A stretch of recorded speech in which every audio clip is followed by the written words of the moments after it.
Hello everyone. Welcome to today's lesson on understanding intentional and unintentional injuries.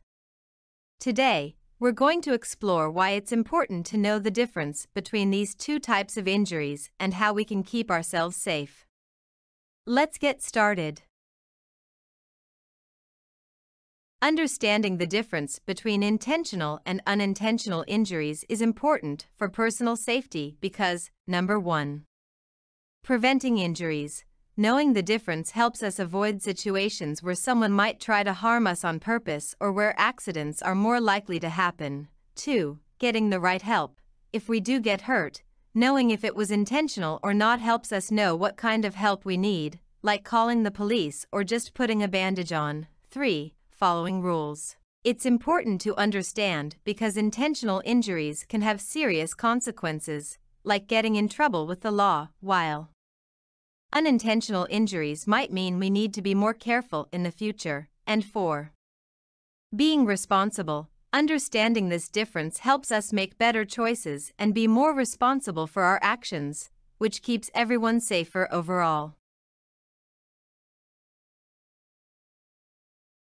Here's a scenario-based activity for differentiating intentional and unintentional injuries.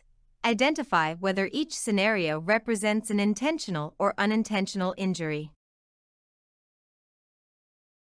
Scenario 1. Stephen is playing with his friends in the park. While running, he trips over a rock and falls, scraping his knee. Question: is Stephen's injury intentional or unintentional? Correct. The answer is unintentional. Scenario 2. Jack gets into a fight with another student at school. During the altercation, he punches the other student in the face, causing a nosebleed. Question: is Jack's action resulting in the other student's injury intentional or unintentional? Correct. The answer is intentional. Scenario 3. Emily is cooking dinner for her family.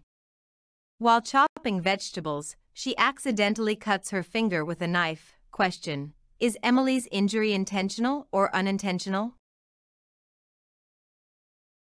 Correct. The answer is unintentional. Scenario 4. Alex is riding his bicycle without wearing a helmet.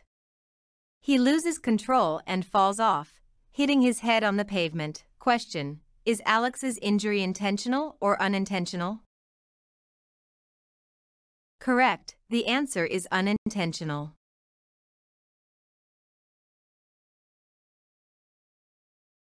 Scenario 5. During a basketball game, Tom fouls another player by pushing him aggressively, causing the player to fall and sprain his ankle. Question: is Tom's action resulting in the other player's injury intentional or unintentional? Correct. The answer is intentional. From those given situations, let us now define intentional and unintentional injuries as well as their characteristics. Intentional injuries. These are injuries that happen on purpose, meaning someone meant to cause harm. For example, hitting someone in a fight, while unintentional injuries. These are injuries that happen by accident, without someone meaning to cause harm. For example, tripping and falling. Next, their characteristics. Intentional, happens on purpose, often involves deliberate actions by someone to hurt another person, while unintentional, happens accidentally, usually without anyone intending to cause harm, like accidents or mistakes. Let us have an activity. Look at the following examples of injuries and decide if they are intentional or unintentional. Write I for intentional or U for unintentional next to each example.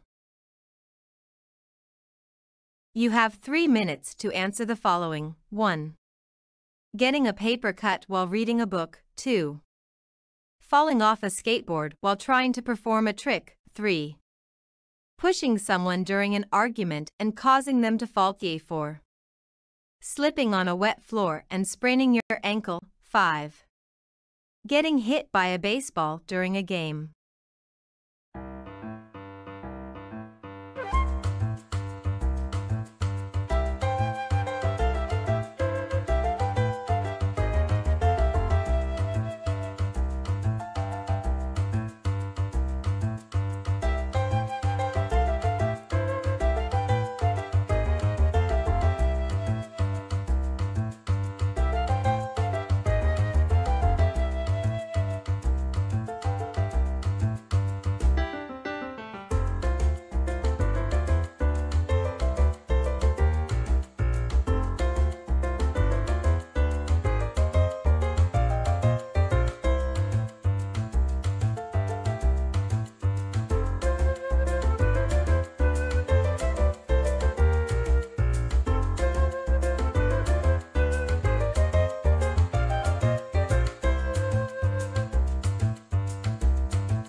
Let us check your work. Here are the answers.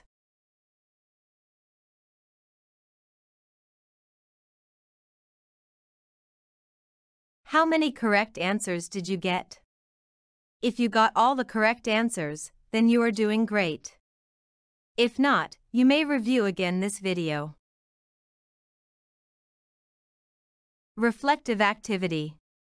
The title is Recognizing Injury Risks. Instructions. 1. Take a few moments to think about your daily activities at home, school, or in your community. 2. Identify potential situations or actions that could lead to intentional or unintentional injuries. 3. Write down at least 3 examples for each category, intentional and unintentional. 4.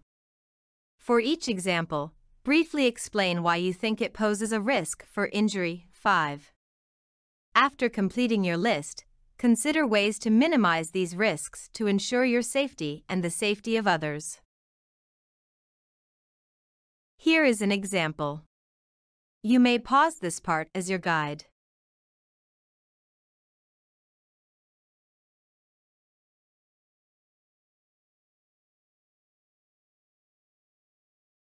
Intentional injuries were defined as those inflicted deliberately, often through actions like fighting, while unintentional injuries were identified as those occurring accidentally, such as slips or falls.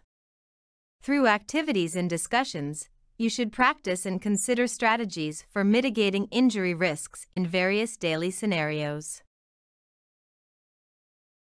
I hope you learned something today. Thank you.